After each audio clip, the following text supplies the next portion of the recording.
उसको भी पता है। अ, मैंने 4 ब्रेन के पार्ट्स बताए थे, तो कितने पार्ट्स होते हैं और उनके नाम क्या हैं? वो जल्दी से चैट बॉक्स में लिख के बता दो मुझे।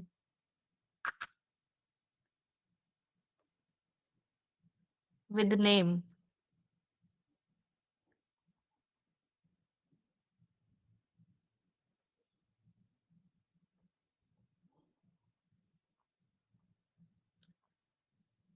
अनुपमा बोल रही है सेरिब्रम। और इसके अलावा? सीमांती, आपने ब्रेन के पार्ट बता दिए। मैं 4 ब्रेन का पूछ रही हूँ तीनों। Thalamus, hypothalamus, yes correct. तो अनुपमा ने एकदम करेक्ट आंसर दिया। थैलेमस, हाइपोथैलेमस और सेरिब्रम, ये हमारे 3 इसके पार्ट थे। अब मुझे बताओ कि मिड ब्रेन के पार्ट के नाम क्या थे?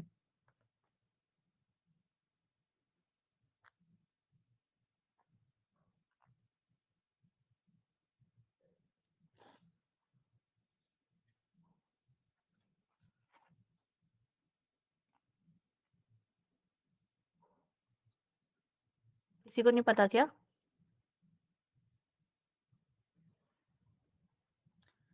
टैक्टम, ठीक है। और? टैक्टम, टेगमेंटम और सेरिब्रल पेंड्यूनकल्स, ये 3 मैंने आपको कल बताए थे। और हिंड ब्रेन के?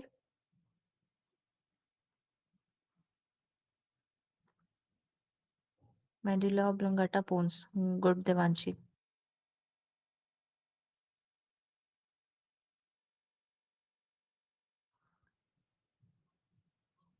ठीक है, याद रखना है सबको, भूलना नहीं है, रिवाइज करते रहना है, क्योंकि एग्जाम बहुत ज्यादा दूर नहीं है, मार्च में आपका एग्जाम हो जाएगा, तो डेली रिवाइज करते रहो, ठीक है। चलो अब हम स्टार्ट करते हैं अपना जो ग्लैंड वाला हमारा पार्ट है। आज का बहुत ज्यादा लंबा नहीं होगा, छोटा ही रहेगा सेशन। उसके बाद कल हम करेंगे मस्कुलर सिस्टम। तो ग्लैंड क्या है? Gland is an organ which produces and releases substances that performs a specific function in the body. तो हमारे बॉडी में ग्लैंड्स होती हैं, जो कि एक ऑर्गन है। इसके थ्रू क्या होता है, कुछ ऐसे सब्सटेंसेस रिलीज होते हैं जो कि हमारी बॉडी में एक स्पेसिफिक फंक्शन करते हैं। हर ग्लैंड का अपना अपना काम है। एक एक करके ग्लैंड पढ़ेंगे। वैसे जो मेजर कैटेगरीज हैं वो दो हैं, एंडोक्राइन और एक्सोक्राइन। तो हमारे सिलेबस में सिर्फ एंडोक्राइन है, तो हम इसी पे फोकस करेंगे और एक्सोक्राइन को नहीं पढ़ेंगे। देखो, जो हमारा लीवर है वो सबसे लार्जेस्ट ग्लैंड है, लेकिन ये हमारा क्या है, एक्सोक्राइन ग्लैंड है। ये भी आपको याद रखना है। अब दोनों में डिफरेंस क्या होता है एंडोक्राइन और एक्सोक्राइन में? एंडोक्राइन जो होती है वो डक्टलेस ग्लैंड रहती हैं। इनके अंदर कोई भी डक्ट नहीं होती है। और एक्सोक्राइन के अंदर डक्ट होती है। तो अब हम एंडोक्राइन पढ़ने वाले हैं। Endocrine system consist ductless gland which secret hormones. तो डिफरेंट डिफरेंट हमारे अभी एक एक करके ग्लैंड के नाम हम देखेंगे, जो कि अलग अलग हार्मोन सीक्रेट करती है हमारी बॉडी में अलग अलग कंडीशन में। तो ये कुछ यहाँ पे मेजर जो हमारी ग्लैंड है उनके यहाँ नाम लिखे हुए हैं। ये आपको दिख रहा होगा, pineal gland, hypothalamus, thyroid, pituitary, adrenal, pancreas, ovaries. ऐसे हमारे कुछ मेजर ग्लैंड्स हैं जिनके बारे में हमको आज पढ़ना है, और एक एक का फंक्शन आपको याद होना चाहिए। इनसे कौन से हार्मोन निकलते हैं, इसका काम क्या होता है, वो भी आपको पता होना चाहिए। ठीक है, तो मैं अब मेजर ग्लैंड लिख देती हूँ। पीनियल हो गई आपकी, पिट्यूटरी हो गया,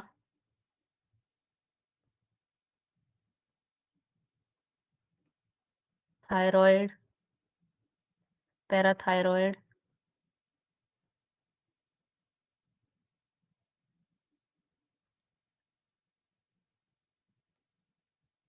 एड्रिनल, उसके बाद पैनक्रियाज, ओवरीज और टेस्टिस, और एक ये हाइपोथैलेमस। ठीक है, अब हम एक एक करके बात करते हैं। तो सबसे पहले है पिट्यूटरी ग्लैंड।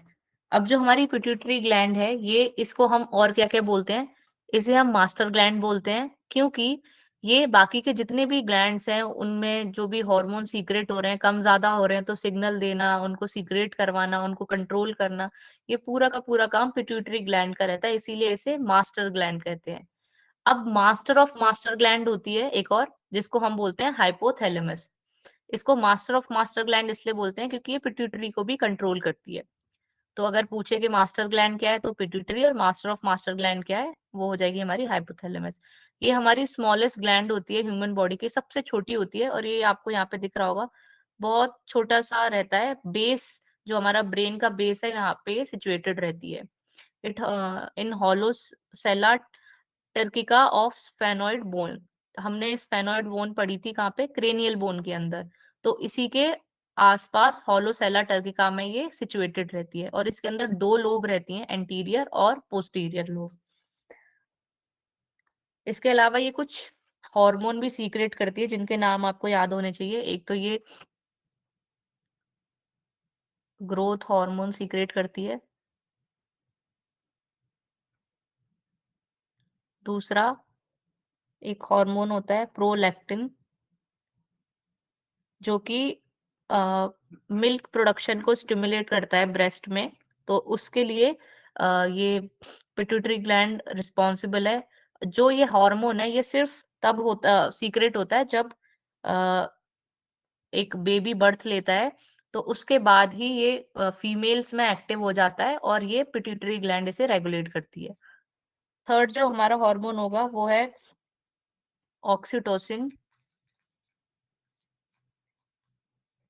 जब एक बेबी का बर्थ हो रही होती है, तो प्रेगनेंसी के टाइम पे जब हमारा यूटेरस कॉन्ट्रैक्ट होता है, तो उसके लिए उस टाइम पे हमारा ऑक्सीटोसिन रिलीज होता है। तो ये प्रेगनेंसी के टाइम पे हो गया, यूटेरस से रिलेटेड है, और ये हमारा मिल्क प्रोडक्शन से रिलेटेड है। ये भी आफ्टर बर्थ होगा फीमेल के अंदर। तो इसे कौन रेगुलेट करता है? Pituitary gland. तो इन तीनों, इनके भी नाम आपको पता होने चाहिए। इसके अलावा 1-2 और हैं हार्मोन, इनको नीचे लिख देती हूँ मैं। एक होता है फॉलिकल स्टिमुलेटिंग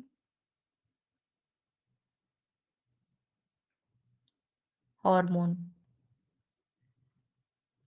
ये हमारी जो ओवरीज और टेस्टिस हैं, इनके फंक्शंस को रेगुलेट करने के लिए फॉलिकल स्टिमुलेटिंग हार्मोन रिस्पॉन्सिबल होता है, जो कि पिट्यूटरी ग्लैंड ही सीक्रेट करवाती है। उसके बाद में एक होता है हमारा ल्यूटिनाइजिंग हार्मोन।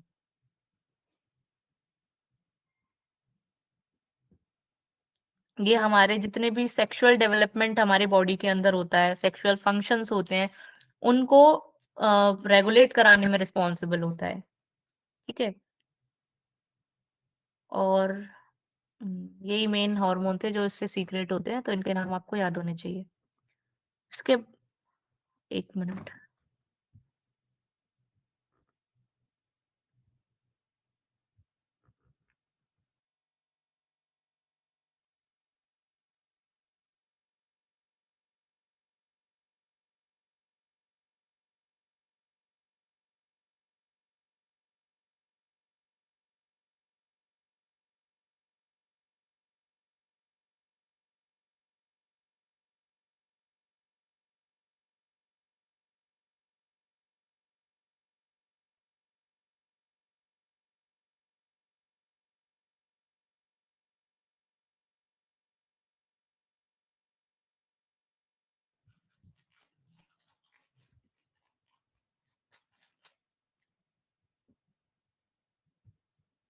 ठीक है, तो हम थे पीनियल ग्लैंड पे। जो हमारी पीनियल ग्लैंड है, इसको हम थर्ड आई भी बोलते हैं, और ये मेलाटोनिन एक हार्मोन है जिसे रिलीज करती है, जो हमारा स्लीप वेक अप साइकिल के लिए रिस्पॉन्सिबल होता है। मेलाटोनिन जब रिलीज होता है तो सोने के टाइम पे, तो उस टाइम पे ये रिलीज होता है हमारा पीनियल ग्लैंड के थ्रू। ठीक है? इसके अलावा इसको थर्ड आई इसलिए बोलते हैं क्योंकि ये हमारे ब्रेन के मिड ऑफ ब्रेन प्रेजेंट रहता है। ये यहाँ पे आपको दिख रहा होगा ये। ठीक है? ये छोटी सी ग्लैंड है, बस इसके छोटे से ही फंक्शन है, बट इम्पोर्टेंट फंक्शन है। अगर आपको पूछ ले स्लीप वेकअप साइकिल कौन सी ग्लैंड रेगुलेट करती है और या फिर कौन सा हार्मोन ऐसा है जो वहां से सीक्रेट होता है, तो आपको दोनों चीजें पता होनी चाहिए कि पीनियल ग्लैंड होती है और मेलाटोनिन हार्मोन होता है। इसके बाद आती है थायराइड ग्लैंड।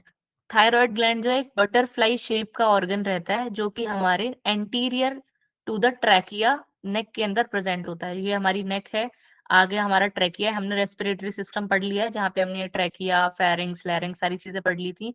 एंटीरियर का मतलब होता है आगे की तरफ, तो नेक में आगे की तरफ ये बटरफ्लाई शेप की आपको यहाँ दिख रही होगी, ये हमारी थायराइड ग्लैंड है। इसके जस्ट पीछे होती है हमारी पैराथायरॉयड ग्लैंड। ठीक है, तो thyroid gland synthesises and secrete two hormone thyroxine and triiodothyronine. दो ये हमारे क्या करती है, हार्मोन सीक्रेट करती है। इसे हम T3 हार्मोन भी बोलते हैं और इसको हम एक मिनट, ट्राइआइडो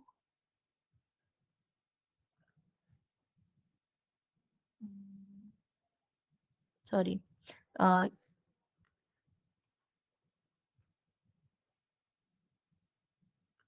इसे हम बोलते हैं T3। ठीक है, अब जो हमारा ट्राइडायोथायरोनैन है, ये किसके लिए रिस्पॉन्सिबल होता है? मेटाबॉलिज्म के लिए, मेटाबॉलिज्म को कंट्रोल करने के लिए, टेम्परेचर कंट्रोल करने के लिए, हार्ट रेट कंट्रोल करने के लिए, इनके लिए रिस्पॉन्सिबल रहता है। इसके अलावा जो थायरोक्सिन है, थायरोक्सिन हेल्प करता है डाइजेशन में, और जो भी हमारी मसल के फंक्शन है, ब्रेन का डेवलपमेंट है, बोन का मेंटेनेंस है, उसके लिए थायरोक्सिन रिस्पॉन्सिबल होता है। और calcitonin is the hormone of thyroid gland. अब ये वाला जो हार्मोन है, ये किसके लिए रिस्पॉन्सिबल होता है? कैल्शियम और फॉस्फेट जो हमारे ब्लड में होता है उसको रेगुलेट करने के लिए रिस्पॉन्सिबल होता है। तो ये जो हॉर्मोन्स दे रखे हैं, इनके काम क्या है वो भी आपको पता होने चाहिए। ठीक है, सबसे पहला जो था हमारा ट्राइडोथायरोनाइन, इसका काम क्या है? मेटाबॉलिज्म को रेगुलेट कराना, टेम्परेचर कंट्रोल करना, हार्ट रेट कंट्रोल करना। थायरोक्सिन जो है, इसका काम क्या है? ब्रेन डेवलपमेंट में हेल्प करता है, मसल फंक्शन में हेल्प करता है, डाइजेशन में हेल्प करता है और बोन के मेंटेनेंस में भी ये हेल्प करता है। फिर जो थर्ड हार्मोन है हमारा कैल्सिटोनिन, ये किस में हेल्प करता है? जो हमारी कैल्शियम लेवल है, कैल्शियम और फॉस्फेट लेवल है ब्लड में, उसको रेगुलेट कराने के लिए।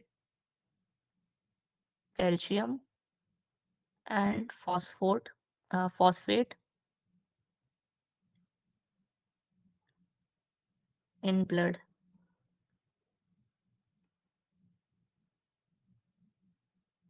ठीक है, ये हमारा हो गया थायराइड ग्लैंड। फिर आता है पैराथायरॉयड ग्लैंड। अब parathyroid gland are small pea size gland located in the neck just behind the thyroid gland. तो मैंने बताया था थायराइड के जस्ट पीछे ये होता है हमारा parathyroid gland. They are 4 in numbers, 4 ये रहते हैं हमारे। Function of parathyroid gland: regulate calcium level in the blood, stimulate the release of calcium from large calcium stores in the bones into the blood stream. तो जितना भी हमारे blood में calcium का लेवल है उसको रेगुलेट करने में, और हमारा जो कैल्शियम है, stimulate the release of calcium from large calcium store in the bones into blood stream. तो बोन्स में जहां जहां एक लार्ज अमाउंट में आपका कैल्शियम स्टोर है, वहां से उसको रिलीज कराने में और ब्लड स्ट्रीम में पहुंचाने तक में भी पैराथायरॉयड ग्लैंड हमारा हेल्पफुल रहता है। ठीक है, फिर हमारा आता है thymus gland. Thymus gland located behind the sternum and between the lungs. अब हमने पढ़ा था यहाँ पे हमारा स्टर्नम होता है, फिर हमारे लंग्स होते हैं, इसके ऊपर यहाँ पे रिब्स रहती हैं। तो स्टर्नम के जस्ट पीछे और लंग्स के बिटवीन हमारा होता है थाइमस ग्लैंड। ठीक है, it is active until puberty. After that it is start slowly shrink and become replaced by fat. जब तक प्यूबर्टी आती है तब तक ही ये हमारी ग्लैंड यहाँ प्रेजेंट रहती है। उसके बाद में धीरे धीरे श्रिंक होने लगती है, यानी कि सिकुड़ने लगती है, और कुछ टाइम बाद ये फैट में कन्वर्ट हो जाती है हमारी बॉडी में। ठीक है, तो ये लाइफ टाइम नहीं रहती है, बाकी की जो जितनी भी ग्लैंड्स हैं वो हमारे बॉडी में प्रेजेंट रहती है। Thymosin is the hormone of the thymus gland, और इसके अंदर से थाइमोसिन हार्मोन रिलीज होता है। It works at as antibodies. तो जैसे आपने सुना होगा कि हमारे बॉडी के अंदर एंटीबॉडीज बन रही हैं किसी भी चीज को लेके, इन्फेक्शन को लेके, तो वो सबका काम भी हमारा थाइमस ग्लैंड करती है। इसके अलावा एक और इसमें हार्मोन रिलीज होता है जिसका नाम है थाइमोपोएटिन। THYMOPOIETIN,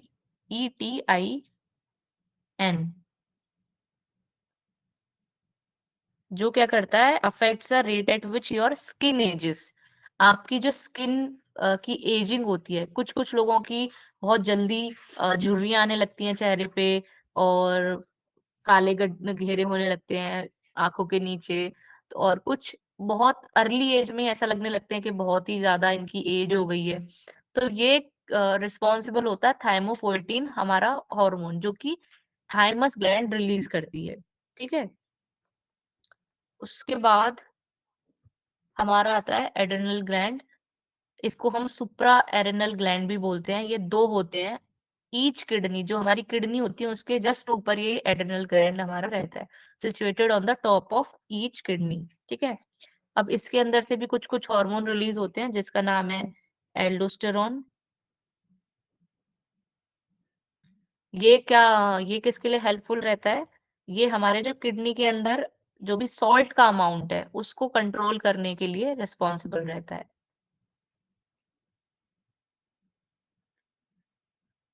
और इसके अलावा एंड्रोनोजन, एस्ट्रोनोजन, ये सारे हॉर्मोन्स भी इसके अंदर से रिलीज होते हैं।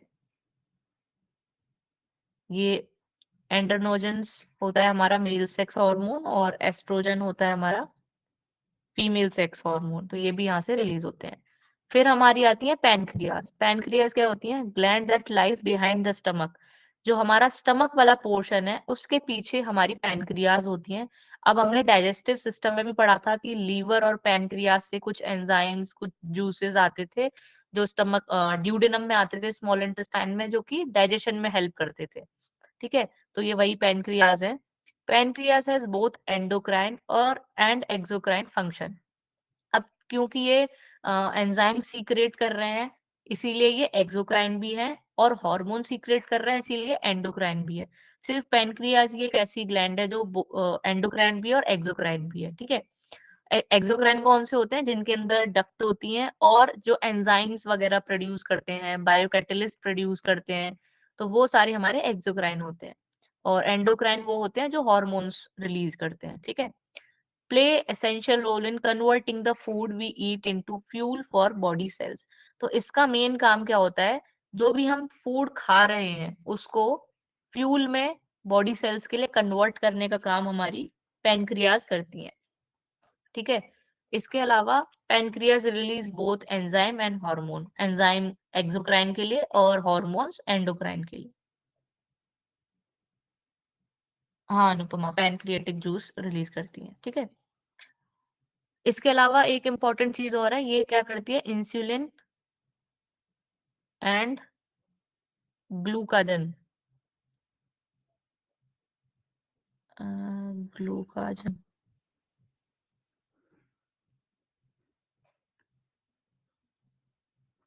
ये दो हॉर्मोन्स भी रिलीज करती है। अब ये किसके लिए रिस्पॉन्सिबल होते हैं? आपके बॉडी में जब भी ब्लड ग्लूकोज बढ़ने लगता है तब क्या होता है? इंसुलिन रिलीज करती है पैनक्रियास, ताकि उसको कम कर सके। ठीक है। और जब आपके बॉडी में ग्लूकोजन कम होने लगता है तो ग्लूकाजन हार्मोन रिलीज करती है, जिससे कि उसका ग्लूकोज का लेवल है जो बॉडी में वो बढ़ जाए। तो ये दोनों एक साथ में एक साथ में नहीं, एक दूसरे के अल्टरनेट काम करते हैं। ग्लूकोज अगर बढ़ा हुआ हो तो इंसुलिन काम करेगी, और ग्लूकोज कम हो जाए तो ग्लूकाजन काम करेगा। तो आपने देखा होगा कि जिनके इंसुलिन जिनके कम होता है जिनकी बॉडी में, तो उनको क्या होता है? ग्लूकाजन क्योंकि उनके अंदर बढ़ता रहता है, और धीरे धीरे मतलब कि ग्लूकोज का लेवल बढ़ रहा है, और उनको फिर क्या हो जाती है? डायबिटीज हो जाती है।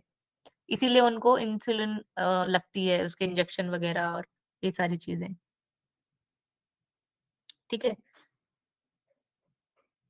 तो ये इसमें जानने वाली बात थी। फिर हमारे सेक्स ग्लैंड्स होते हैं, मेल में testis in male which secrete androgens, और एंड्रोजन्स किसके लिए होती है? Responsible secondary sex character develop कराने के लिए, growth of penis, scrotum and prostate.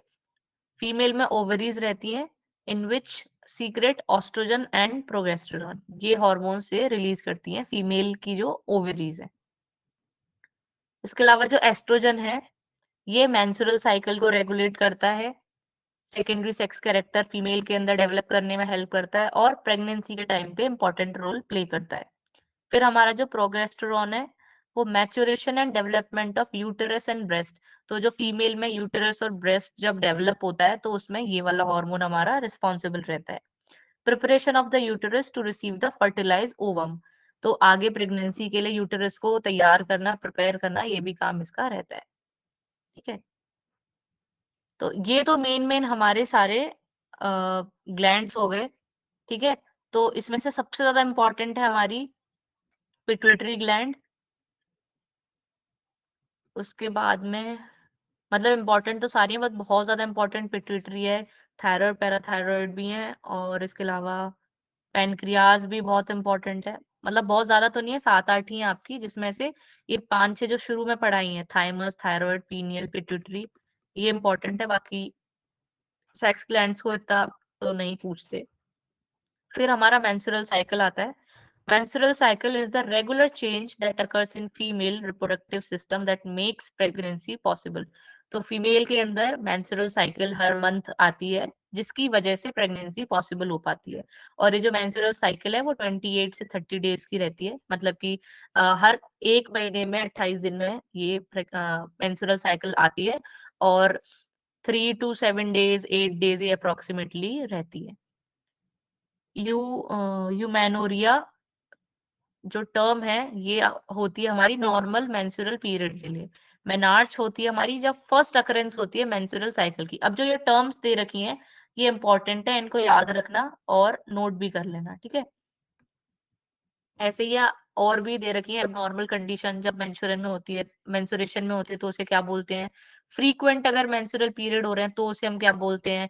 बहुत ज़्यादा हेवी और प्रोलॉन्ग्ड वेजिनल ब्लीडिंग हो रही है मेंस्ट्रुअल साइकिल में, तब हम उसे क्या बोलते हैं? क्रैम्प्स आ रहे हैं, पेल्विक पेन हो रहा है, ये सारी कंडीशन कब होती हैं? ये सारी कंडीशन होती है मेंस्ट्रुअल साइकिल के टाइम पे। तो ये टर्म्स इम्पोर्टेंट है, इनको एक-एक को याद कर लेना। पूछ लेता है कि मेनोपॉज़ क्या है या फिर मेनोरेजिया क्या है? तो इनको आपको पता होना चाहिए, ठीक है? तो इनको रीड आउट कर लेना। उसके अलावा यहाँ पे कुछ और थोड़ी-सी टर्म्स दी हैं। प्रोटीन कहाँ फाउंड होता है, स्कल बोन जॉइंट को हम सूचर बोलते हैं, सेल प्रेजेंट इन बोन ओसियोसाइट्स बोलते हैं। तो कुछ-कुछ इंपॉर्टेंट टर्म्स भी दे रखी हैं यहाँ पे, तो इनको भी याद कर लेना। तो ग्लैंड्स वाला इतना ही था आपका। इसके बाद हम मस्कुलर सिस्टम पे जाएँगे कल से, तो वो इम्पोर्टेंट है। अब यहाँ तक किसी को कोई डाउट हो ग्लैंड्स में, किसी में, हार्मोन में, तो आप पूछ सकते हो।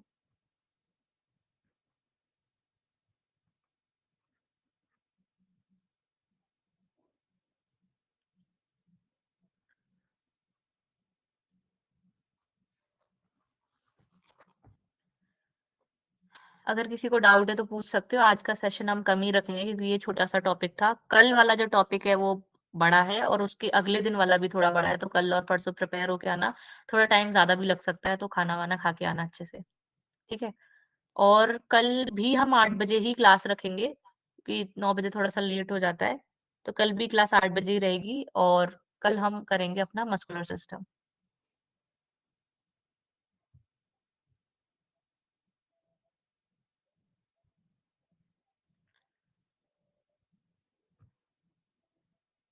बताओ मैसेज करके चैट बॉक्स में, या तो आपको सारा क्लियर है, अच्छे से समझ में आ गया है, या फिर आप खोए हुए बैठे हो कहीं। क्लियर है, क्लियर है। Okay, good. चलो अच्छी बात है, फिर आपको समझ आ रहा है तो। अच्छा, मैं कुछ लोगों के यहाँ पे नाम देखती हूँ जो चैट में मैसेज